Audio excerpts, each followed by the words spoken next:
Our industry, I feel like, does a pretty good job of having thorough training for those frontline people in the office and in the field. But when you get put into a supervisor or leadership role, we just say, "You're up, go get them." We don't have the same tools and resources to equip them to be successful in that role. Hello, everyone. Welcome out to another episode of the PMP Industry Insider Podcast, where we take a look at what is changing in the pest and lawn industries, and we take you to the front lines, to those that are driving those changes. I'm Donnie Shelton, owner of Triangle Home Services, which has Triangle Pest as well as Triangle Lawn. And for better, for worse, for richer, for poor, with me, as always, is the infamous numbers man, the Mecca numbers man of the pest and lawn industries, Mr. Dan Gordon. Dan, would you like to say good morning, introduce yourself, our guest, our sponsors, and our topic? Can you? That's four. Just count them out there. Okay, got it. I got them, but the script said that you were going to talk about our sponsors or guests and Well, top. last time we tried that, it completely threw you off so bad. I just was like, okay, I'm good. It's just, yeah. Okay. Well, anyway, good morning, Dan Gordon, PCO bookkeepers, M&A specialists. We do CFO work and merger and acquisition work within the pest and lawn industry.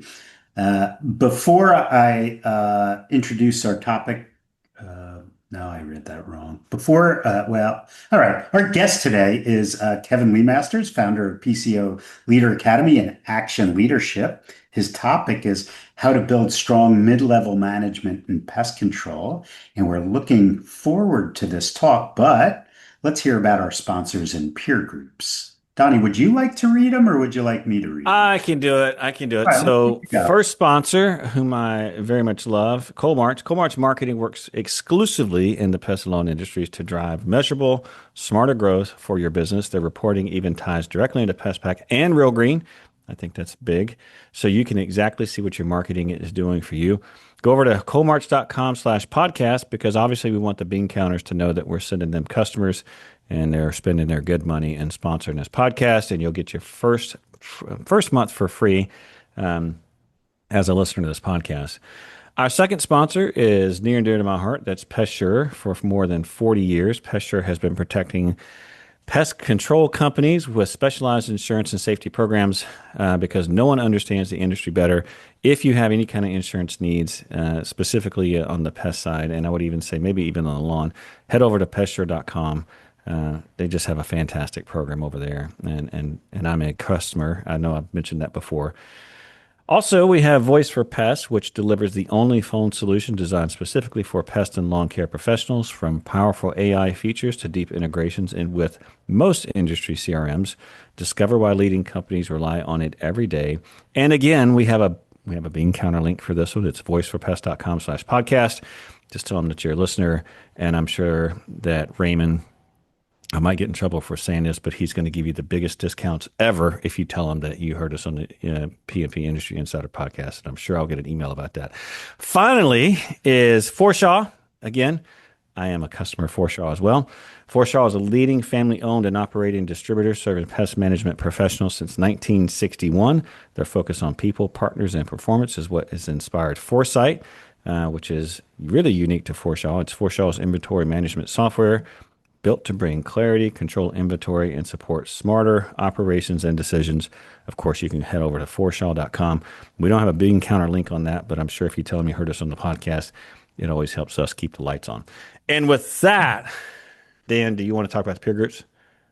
Do we have any time left? I So don't know.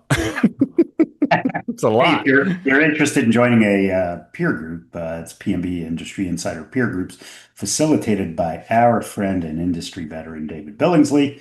Please join us, pmpindustryinsider.com/peer groups, or go back to episode 238, where Caleb Cunningham of Justice Pest gives a great overview what it's like to be a peer group member.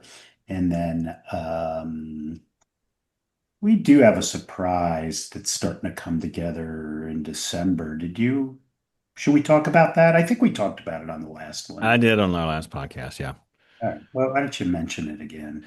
Yeah. So this year we're going to be starting our very first insider conference. It's going to be in December. There's more details to come. We're still trying to figure out speakers and stuff like that, but ultimately it's going to be all about growing your business. We're very excited about it. Our plan is to have our listeners as well as our peer group members and industry leaders to come in and speak to help you do what we're all trying to do, which is grow our businesses. Look for more information for that. I would expect it to be the premier conference of the industry. So with that, let's get to our topic. All right. Hey, so Kevin is a 30-year veteran of the pest control industry. I didn't realize you were as old as I am, or you were in since you were 5 years old. Or He doesn't look, it looks like he's in his 20s. You know what I mean? Yeah.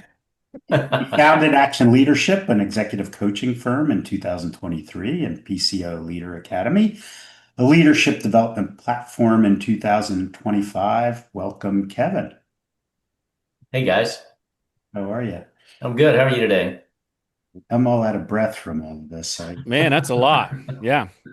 All Listen, right, let's jump in. I have to say, I'm extremely excited about this topic because I think it is the most difficult thing to do as you're growing your business. And it doesn't really matter if you're at a million or 20 million or 50 million, or if you're at, Dan's level, like, in the trillion mark. These mid-level managers make all the difference. And so I'm excited, Kevin, that you're here to talk about this because I just feel like this is a big hole and a big gap in our industry. And I'm glad to see that there's someone trying to fill that gap. So first of all, why don't you just kind of give us a brief overview of who you are, a little bit about your background, maybe how you got started in the industry, and then kind of what you're doing today. Yeah. Well, I grew up in a small town in Kansas, graduated a class of 14 kids. So people talk about small towns. I know all about a small town. Uh-huh. So, kind of grew up a little bit of a farm life, things like that. So, yeah, I stumbled into the pest control industry back in 93. So I graduated high school, went in the Army, got out of the Army, met my wife, and Kimberly and I be married 36 years this May. And Congratulations. so when it got time to start a family, I needed to find a real job that had some benefits and decent pay. And I stumbled into the pest control industry. And I tell you, I really loved just the freedom and flexibility that it had to offer. Before I worked in the industry, I worked a 9 to 5, punching on a time clock, and I just didn't like that kind of work. When I found the industry and had the ability to have the flexibility to call my own appointments and schedule them, and when my kids had little things going on at school, I could step out for a little bit and go, see what's going on. I mean, that was powerful for me. So kind of hooked me, kept me in. Started with a national account company, went to a small company for a little while, and then I landed at Schindel Pest Services back in 97. Um, Started as a pest control technician, worked my way up over the years. Brent Bowles was, the guy who owned that business for most of the years that I worked there. And he was really a mentor for me, and helped grow and develop me. And, again, from the front lines all the way to my last 7 years, I was the director of company operations for them. We grew that business from 3 million to 14 million over about a 14-year period. When I left there in 2010 to go to Copasan, we had 8 offices operating in 6 states in the middle part of the country. So had the opportunity to really see what it looked like to run multiple branches and manage managers and just all the different aspects of the business, commercial, residential, fumigation, just pretty much anything out there. So it was a big part of my, growing up, if you will, in the industry. And then we were Copasan partners. You mentioned David Billingsley. David and I go back, gosh, almost 20 years. And we met through Copasan. When Copasan was dealing with all of the changes through acquisition as Rent-A-Kill, and everybody was coming in and kind of disrupting us 20, 25 years ago initially. So I was a Copasan partner and then went to work for Copasan in 2010. Probably the most fun job I ever had. My opportunity was to get to go out each week and work with different service companies across the country, helping them solve problems and provide the highest quality of service to the client, to the national account clients. And so one week I would literally be working with a technician in a 4-person company, showing him how to use the mobile device and scan devices and do the frontline work. And the next week, I'm sitting in a room of 15 managers, helping them understand high level, data management and what they need to do to drive service quality to their clients in their area. So again, just it was different every single week, and it was interesting to be able to see how people ran their business and just the talent that we have in our industry. I would be out working with a company and they would see things and know things in Pest Pack that I had never experienced in my 15 years of working inside of that CRM.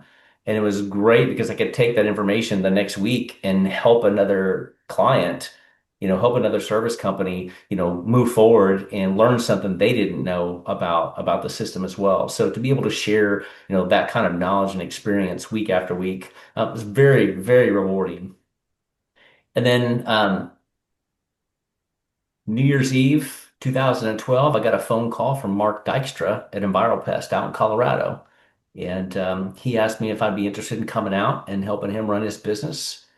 His dad had retired a couple years earlier, and he's a marketing and technology guy. You guys probably know Mark. I mean, he used to be one of the owners of Lobster Marketing, super sharp, Hmm. guy from that perspective, but needed some help on the operations side of things. So he gave me an opportunity to have some equity in the business and come in and run the operations day to day. And again, another great opportunity. Came into a small family business and really able to shape some culture and do some powerful things, not only in the community, but really opened the doors for me in the industry as well. Through Copasan, I started getting more involved with MPMA. And then through EnviroPest, got plugged in with Associated and deeper with MPMA. And so through that, serving on state boards, MPMA boards, committees, things like that. And through that, really able to add fire to my passion about culture and leadership. And so I had the chance to speak at Pest World a couple times around culture and around leadership. Opened the doors for me to go speak in Rome, Italy in 2018 on how to build a great company culture. And so this just things I've been passionate about for a long time. And as Mark and I sold EnviroPest in 2020, it was time for me to kind of figure out what I wanted to do next. And interestingly enough, David Billingsley started talking to me about some of the mid-level manager training that they were doing at American before he, left and went to anti-CMAX. And, the Donnie, like you said, the industry, there's such a need for mid-level, manager training Hmm. and growing and developing leaders. I mean, we know that we're in a growing industry, right? I mean, MPMA posts numbers year after year after year about how much we're growing and what we see that look like. But we can't be who we want to be if we don't have the leaders that we need in place to get us there, at least get there effectively. And so I started facilitating some of the mid-level manager training that David had used through People Stretch, and that's kind of what got the ball rolling for me. In 2022, I started doing some coaching and consulting work in the industry just in general, in addition to some of these workshops that I was facilitating. And then as David and I had people coming out of those, their ownership and leadership was like, hey, what's next? I mean, this was a great 101, but where do we go from Hmm. here? And so we started working on kind of what that next step looks like. And David got busy with all the other stuff that he's got going on. And, I was still passionate about doing something with that. And so a little over a year ago, I was wrapping up all the content for PCO Leader Academy. And so PCO Leader Academy, I rolled out a couple weeks before Pest World last year.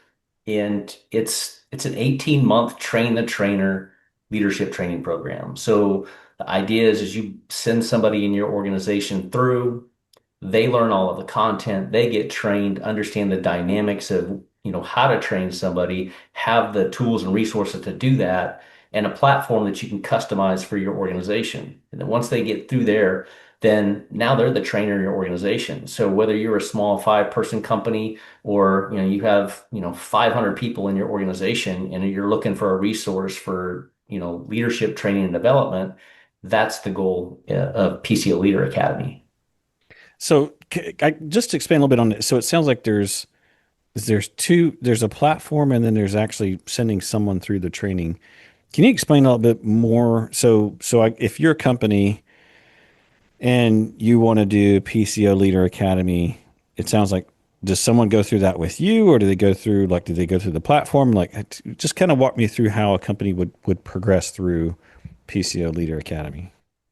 Yeah. So Donnie, when I was working on putting it together, I reached out to a lot of owners and industry people and said, "Hey, what what do you see that makes a powerful and effective leadership training program?" There's a lot of stuff out there. We have a lot of great people in our industry that are offering some things and doing some good stuff out there. But I also hear the downsides of some of those. And so I was trying to make sure that what I put together was what people wanted, not just what Kevin thought worked. And so the content on the platform is a 3 to 5 minute video that they watch each week. With that is a workbook that's online. They could do it on their mobile device or on a desktop, and it's 10 to 15 minutes worth of work each week on a different topic. So they go through that on a weekly basis, and then they're in a cohort of 6 to 8 people. I want to keep it small. And then once a month, we have a monthly coaching session where we come together and we talk about what they've covered in their last 3, 4, 5 weeks. And so we dig a little bit deeper in there, ask questions, how are they applying it?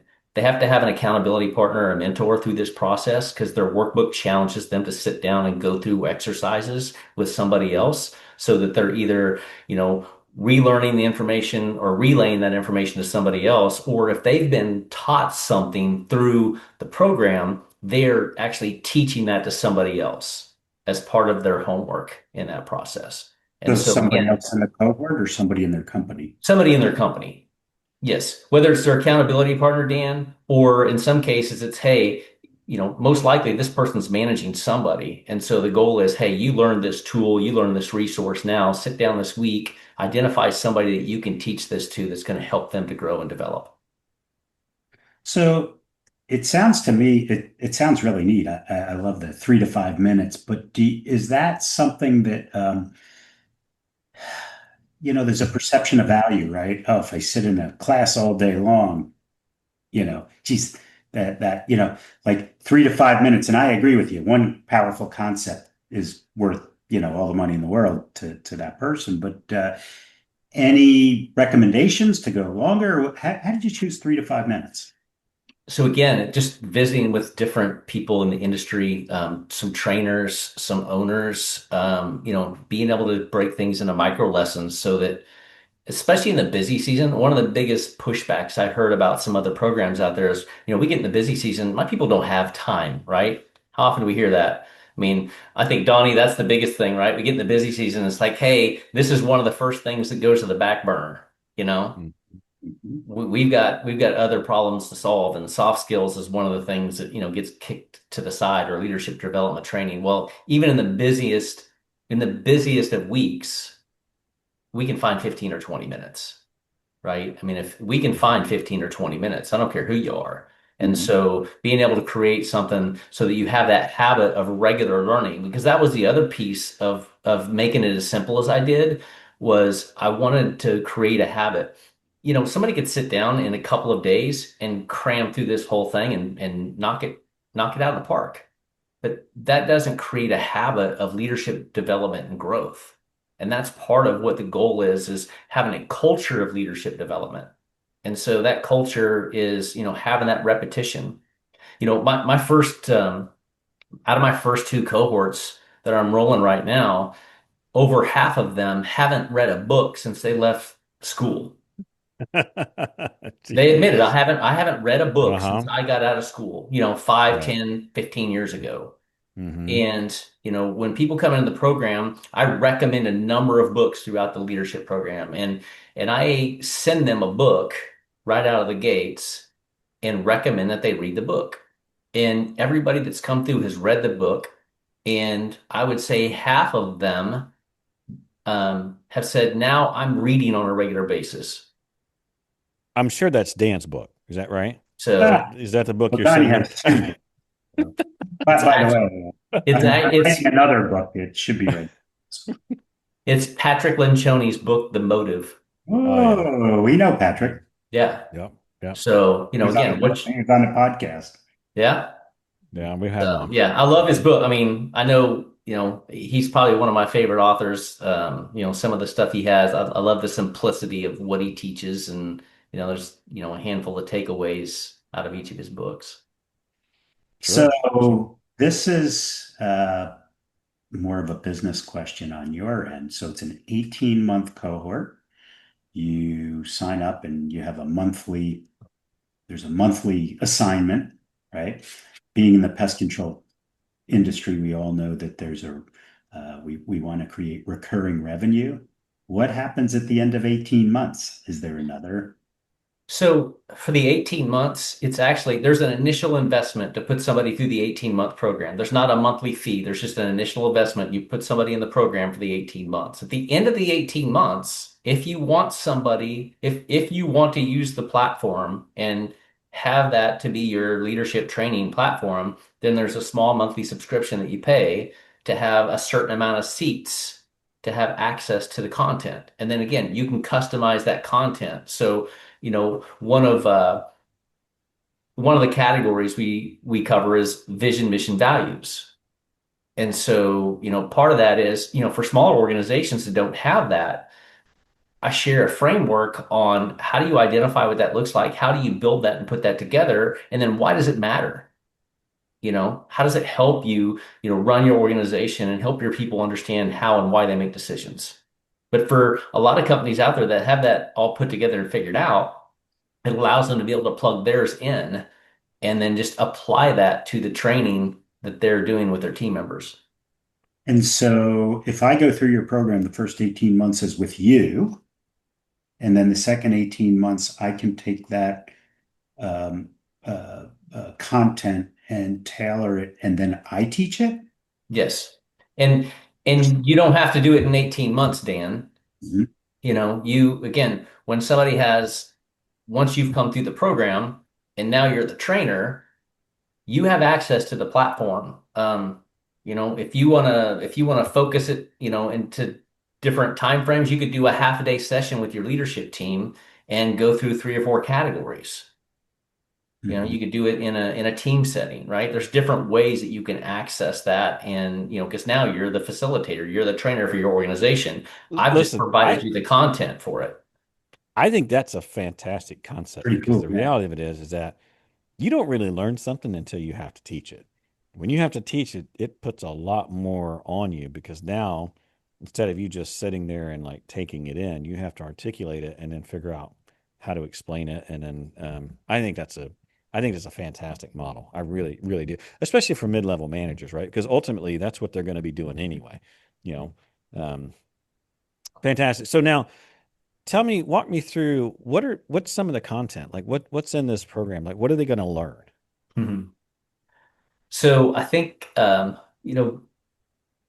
we start off with just understanding what leadership is. What's the difference between managers and leaders? Why do you want to be a leader? Again, like I said, I started off with sending them the book, The Motive, and we talk about why do you want to be a leader?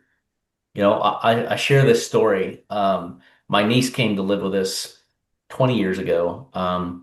Young lady in her early 20s, and she was a single mom and trying to get her life figured out. And we were having a conversation one day, and I asked her what she wanted to do, and she said, I want to be a manager. And I'm like, okay, tell me about that. I said, why do you want to be a manager? And her answer was, so I can tell people what to do. Donnie's a manager. And Oh gosh. Nope. Keep going. I'm listening. that has stuck with me over the years. I mean, we probably all know somebody who is in a position of power because they want the power. Mhm. They're not there because they're trying to help other people. When I was a young manager, I used to listen to back when we had cassette tapes before the CD days. I used to listen to a lot of Zig Ziglar. And, he always said, if, you help enough other people get what they want, you get what you want. And I think that's Mhm. good leadership, right? It's removing obstacles for other people, helping other people to be successful and doing those things. And that's what leadership is about. And so the goal is to help create that culture of leadership where people understand what leadership looks like. And then again, we build that around mission, vision, values. And then we step into self-awareness. The best leaders are self-aware. We have to lead ourselves well before we can lead other people well.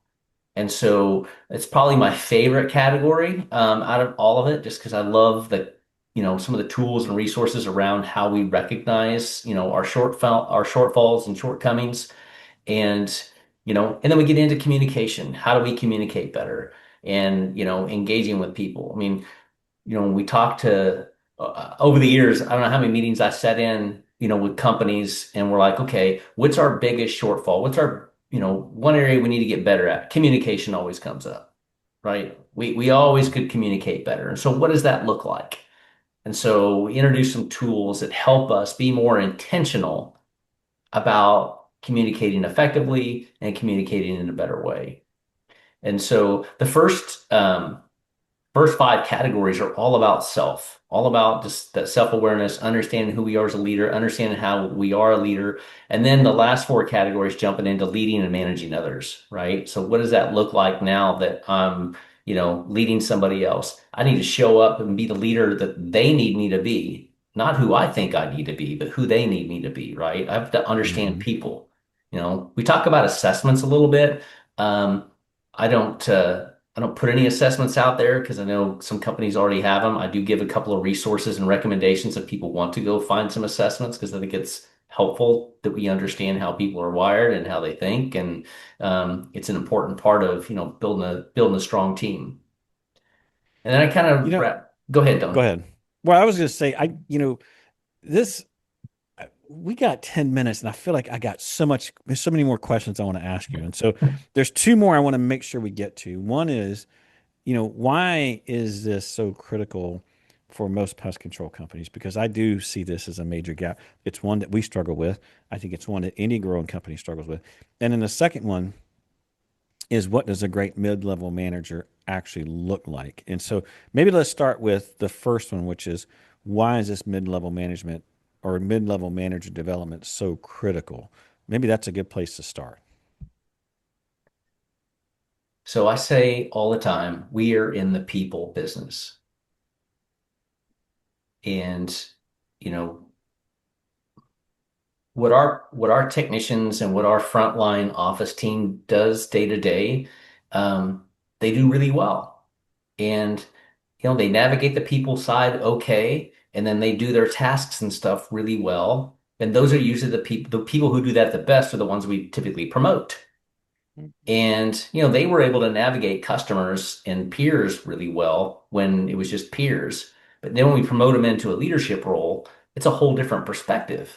And so, you know, our industry, I feel like, does a pretty good job of having thorough training for those frontline people in the office and in the field, right? Hey, you've got to spend 3, 4 weeks, mirroring somebody and riding with somebody and all this stuff. But when you get put into a supervisor or leadership role, we just say, "Hey, buddy, you're up, right? Go get them." And Yeah. we don't have the same runway. We don't have the same tools and resources to equip them to be successful in that role. We just assume since they were, successful here, they're going to be successful there. And I think a lot of good managers take for granted the things that come natural for them. A lot of good leaders and managers, like the people side of things, comes easy and natural. The ability to see, 50,000 foot day to day comes natural for them. They forget that, hey, when I went from that front line to that mid level, it took me some time to adjust. I didn't just go from, seeing everything right in front of me to that 10,000 foot level view overnight. It took me a while to get there. And, in some cases, some people had a better mentor and leader to help coach them through that process. Right. And I think we just take that for granted more times than not, Donnie. I mean, in my experience, I think that's where it comes from. I also think too that, when you think about like a pest control technician or even a lawn care technician, there are very structured programs of how I take someone who knows nothing about how to kill bugs or make grass green or whatever. And there's structured programs off the shelf ready to go they do these things, they do these tasks. By the end of this, they're going to know how to kill bugs and make the lawn green or whatever it is that they do. And, leadership is so gray. And I mean that in the truest sense, right? You'll get someone who says, well, leadership is accountability. And some will say, well, leadership is teamwork and leadership. And so there's just, we really, really struggle with that structure. The other thing too is, and you touched on this, and I couldn't agree more, is I feel like here at Triangle, when we promote a new manager, I have to spend 6 months. We have to spend the first 6 months unlearning, right? I mean, they have so many ideas of what it is in their brain versus what it really is. And I'm not being critical. I'm just saying, like, just getting everyone on the same page of, like, that might be your thought, but So here's how it Donnie, works here. you brought up an interesting one, right? That you bring in somebody and you can teach them the making the grass green or killing the bugs. Hmm.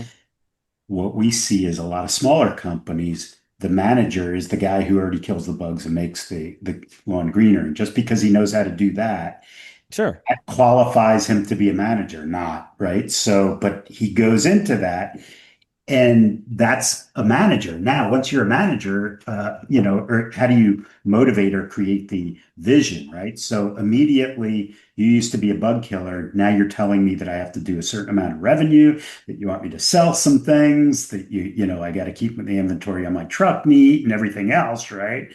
And then, there's a certain comfort level, and then there's an education on how to manage and then how to lead. But what we see is it's usually, and I'm not sure that this is the right way, but it's usually the technician who is climbing up as opposed to the outside person learning technician skills. Hmm.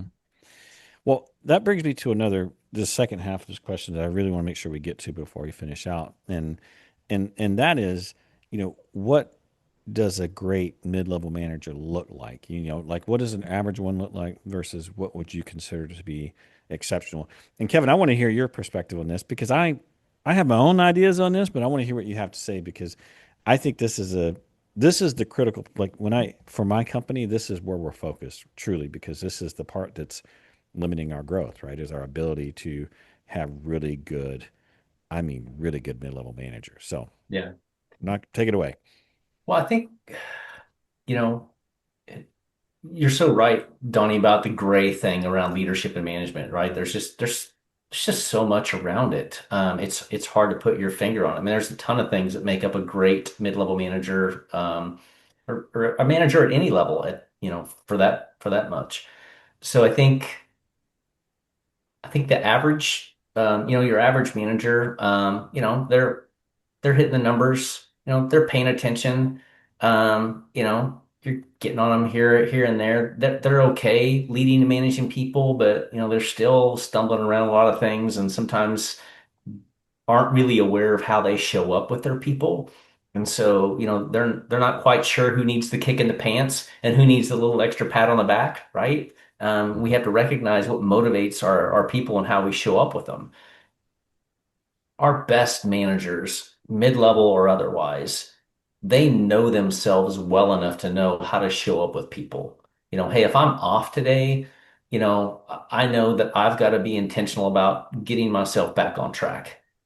If I'm somebody who has, like, I'll just share, for me, most people in the industry, when I'm doing workshops and we're talking about the people side of the business and we're sharing kind of some general assessment information, there are two different kinds of people for the most part. You have your systems and processes people, and then you have your people. When I've worked with folks over the last 10 or 15 years, and I'm training on this, and I ask them, and these are people who know me, I ask them, which side do you think I fall on? And they're like, oh, Kevin, you're definitely on the people side. I'm not. I mean, I've taken multiple assessments. I'm a Yeah. systems and processes guy. That's where my strength is. Hmm. But people think that I'm a people person, and that's because I'm intentional about showing up as a people person.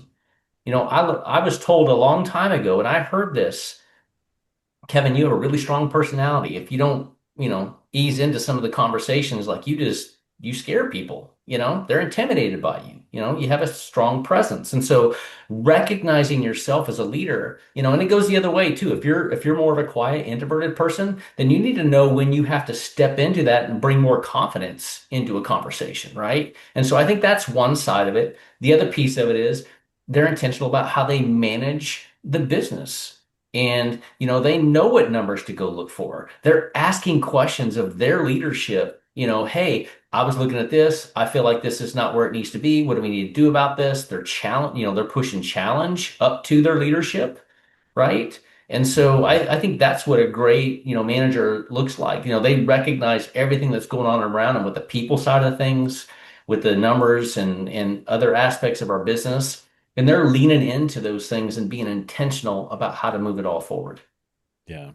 Yeah. I mean, I think you're essentially saying the same thing that I was thinking as well as, the exceptional managers that I see are the ones that everyone can trust, both above them, structurally speaking, and below them. Their team trusts them, trust that they're going to always have the best interest at heart, and leadership trusts them because they can perform, and they can. Sometimes you'll find a manager who is all about. They don't understand that their team is actually the manager team. They think their team are folks that report to them, and vice versa. And so this whole idea that leadership trusts them, the people that report them trust them.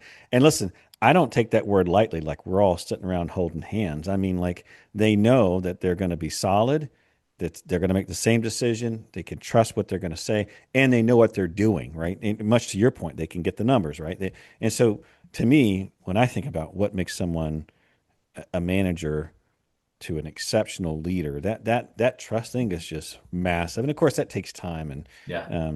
but I don't know. Anyway, that's mine. All right, Dan, we are pretty much out of time, and I feel like we need to have Kevin on again because I want to keep going. But Yeah. closing thoughts, questions, concerns, complaints, Dan, anything you want to say before we finish out here?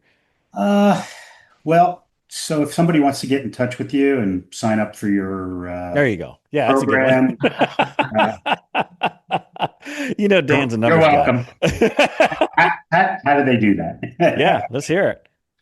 Yeah. Well, I'm on LinkedIn. A lot of the industry folks know who I am already and connected with LinkedIn. So that's a great way to get a hold of me. I have a website, kevinlemasters.com. So either way, And that website explains your program and you it can does. the program. Yeah.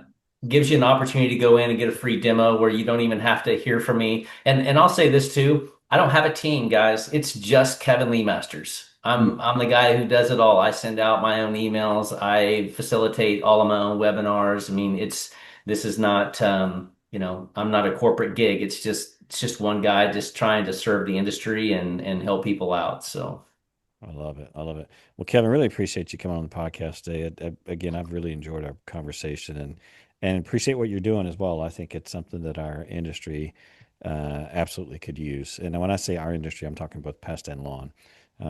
So with that, just a reminder, all the resources and topics that we talked about today are going to be available on the podcast website.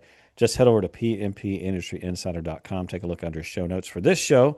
We will link up Kevin's website. We'll also put a link on The Motive, that book by Patrick Lencioni. It's a fantastic book. I've read it multiple times, and it walks through the whole idea of abdication versus being a real leader. Anyway, I could go on about the book. And as always, we appreciate if you enjoyed the show, please give us a like, review, whatever it is that you do. Just make sure you give us some positive stuff.